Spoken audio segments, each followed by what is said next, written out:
Hey guys, this is Lalit Srivastava and yeah welcome to my channel. So दोस्तों आज हम लोग बात करने वाले हैं Redmi के Note 9 Pro and Note 9 Pro Max के बारे में। ये एक नई सीरीज इन्होंने लॉन्च की है आज, जो कि Pro Max के नाम से आ रही है। यहाँ पे Note 9 को इन्होंने डिसकंटिन्यू कर दिया है आई थिंक, या फिर आगे में देखने को मिलेगा, इसके बारे में अभी कोई खबर नहीं है। बट आज जो लॉन्च हुए वो यही दोनों फ़ोन थे, Note 9 Pro और Note 9 Pro Max।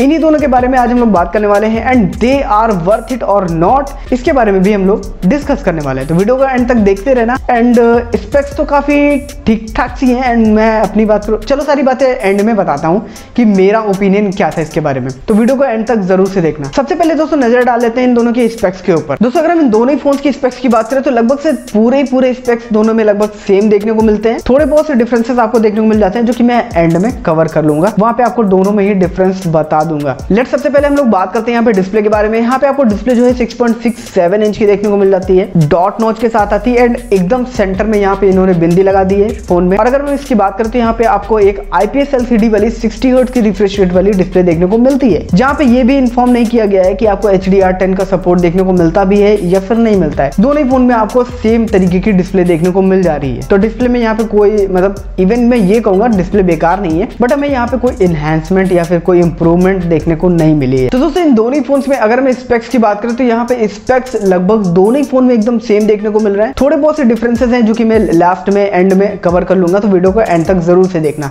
सबसे पहले मैं यहाँ पे बात करता हूँ डिस्प्ले के बारे में, जो कि यहाँ पे 6.67 इंच की आपको IPS LCD वाली एक 60 हर्ट्ज के रिफ्रेश रेट वाली डिस्प्ले देखने को मिलती है। और यहाँ पे कोई भी एक हायर रिफ्रेश रेट वाली डिस्प्ले नहीं यूज की गई है। इवन अगर आप Pro Max की भी बात कर लो तो वहां पर भी एकदम सेम रिफ्रेश रेट वाली डिस्प्ले आपको देखने को मिल रही है। एंड ये मुझे कुछ बात हजम नहीं हुई इस बार Redmi के Note सीरीज में। इतनी ज्यादा हाइप क्रिएट की गई थी कि ऐसा लग रहा था कि क्या ही स्पेक्स हमें देखने को मिल जाएगी। मतलब जो एक्सपेक्टेशन थी हम लोगों की वो एकदम नेक्स्ट लेवल जा चुकी थी कि इस बार जो Note 9 सीरीज आने वाली है वो एकदम फाड़ू होगी एंड पूरी तरीके से गेम चेंज कर देगी। बट एक्चुअली में ऐसा कुछ भी नहीं हुआ। यहाँ पे एकदम नॉर्मल सा है सब कुछ। और इवन मैं कहूँ कि Realme की जो 6 सीरीज है वो कहीं ना कहीं इससे बेटर परफॉर्म करती है। मतलब वहाँ पे प्राइस को देखते हुए थोड़ा सा बेटर देखने में लगती है। उसकी जो स्पेक्स हैं वो मुझे थोड़ा सा बेटर देखने में लग रही है। और इसका जो कंपैरिजन है वो भी जल्दी आने वाला है, तो इस वीडियो के बाद आपको काफी सारे इसके कंपैरिजन देखने को मिलेंगे। उसके लिए चैनल को अभी से सब्सक्राइब और वीडियो को लाइक जरूर से कर देना। नेक्स्ट अगर हम बात करते हैं यहाँ पे प्रोसेसर की, दोनों में ही सेम प्रोसेसर यूज किया गया है। यहाँ पे मैं थोड़ा सा खुश हूँ क्योंकि आपको 13,000 के सेगमेंट में Redmi का Note 9 Pro देखने को मिल रहा है, जिसमें आपको स्नैपड्रैगन का 720G वाला प्रोसेसर देखने को मिल रहा है। एंड अगर मैं बात करता हूँ Realme 6 Pro की, तो वहां पे आपको 720G जो है वो 17,000 के प्राइस पे देखने को मिल रहा है। एंड यहाँ पे आपको 13,000 के प्राइस सेगमेंट में अगर आप स्नैपड्रैगन 720G ही प्रोसेसर लेना चाहते हैं तो फिर आप इसकी तरफ जा सकते हैं Redmi के Note 9 Pro के साथ। वेल अगर मैं बात करता हूँ दोनों में ही सेम प्रोसेसर है, बाकी कोई डिफरेंसेस नहीं है। बात करते हैं दोस्तों अगर हम बैटरी की, तो यहाँ पे 5020 mAh की बैटरी देखने को मिल जा रही है जो कि दोनों फोन में सेम है। वेल अगर हम आते हैं फास्ट चार्जिंग की तरफ, तो यहाँ पे आपको Redmi के Note 9 Pro में एक 18 वॉट का चार्जर देखने को मिलता है। अगर हम यहीं पे थोड़ा सा कंपैरिजन करते हैं Realme 6 से, तो वहां पे आपको 30 वॉट का चार्जर देखने को मिल रहा है। यहाँ पे डेफिनेटली ये पीछे रह जाता है। मतलब 18 वॉट का चार्जर अब थोड़ा सा पुराना ही हो गया है। इवन 27 वॉट का तो यहाँ पर रखना चाहिए था, तो यहाँ पे ये थोड़ा सा पीछे रह जाता है। वेल अगर हम बात करते हैं बैटरी की, तो काफी इनफ बैटरी यहाँ पे बढ़ाई गई है। 5020 mAh की आपको बैटरी देखने को मिल रही है। वेल अगर हम बात करते हैं यहाँ पे डिजाइन, तो देखो डिजाइन में तो भाई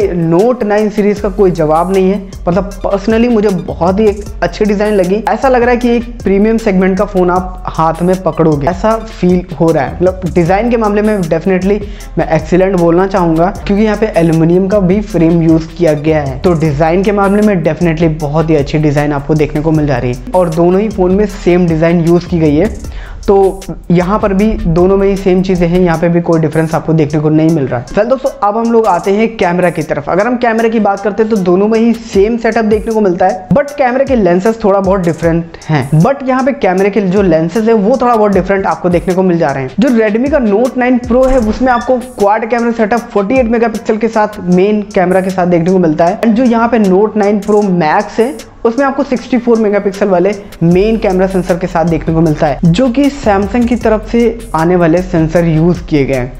ये मुझे कुछ बात हजम नहीं हुई क्योंकि यार एटलीस्ट सोनी का तो सेंसर होना चाहिए था, 586 ही लगा देते। इवन इनका जो पोको X2 है वो भी 16,000 के सेगमेंट में आता है, वहां पर भी 686। इवन अगर मैं 20,000 के सेगमेंट के अंदर की बात करूं तो one of the best smartphone है, one of the best phone है जो कि कैमरा में लीड कर रहा है, पोको X2। वही वाला सेंसर डाल देते यार। Xiaomi किस तरीके से काम कर रहा है मुझे अभी Redmi में कुछ समझ में नहीं आ रहा है।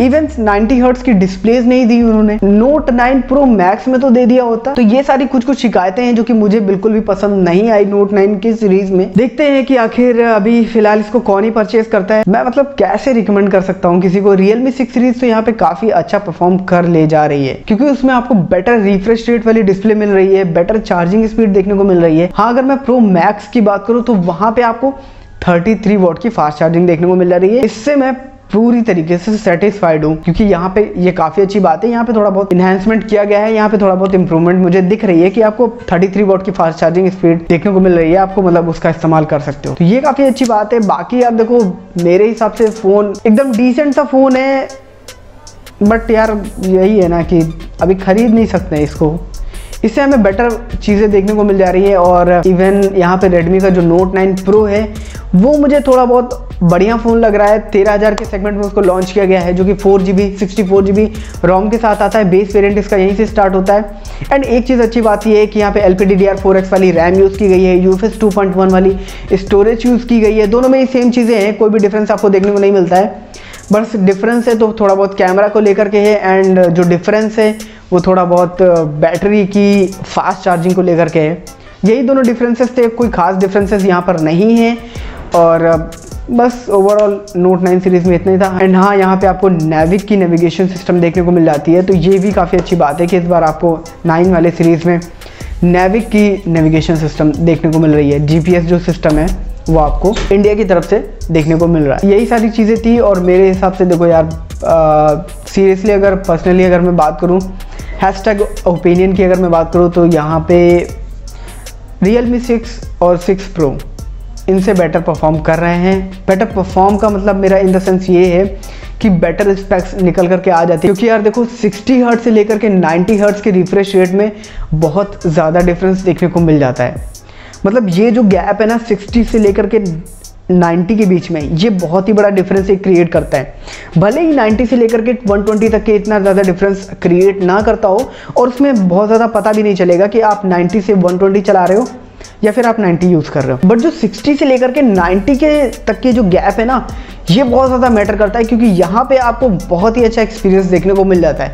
मतलब आपकी जो डिस्प्ले है वो 90 टाइम रिफ्रेश हो रही है। इतना मतलब देना चाहिए था यार। ये मैं यहाँ पे इस बात से डिसअपॉइंट हूँ, मतलब 90 हर्ट्ज का रिफ्रेश रेट तो मतलब मिलना चाहिए था मेरे हिसाब। बाकी पोको X2 भाई जिंदाबाद है, उसको खरीदो, वो ब्रिलियंट फ़ोन है।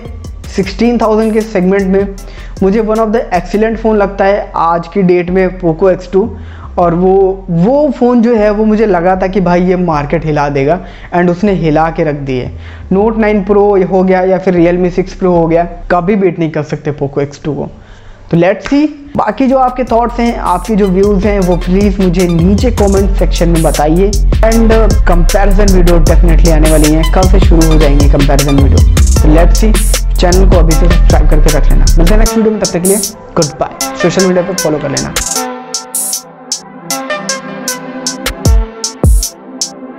तो Redmi Note 9 Pro लॉन्च हो गया है आज। अब क्या किया जाए बताइए। लॉन्च तो हो गया है, क्या बताया जाए। बुद्धि खराब है Redmi की।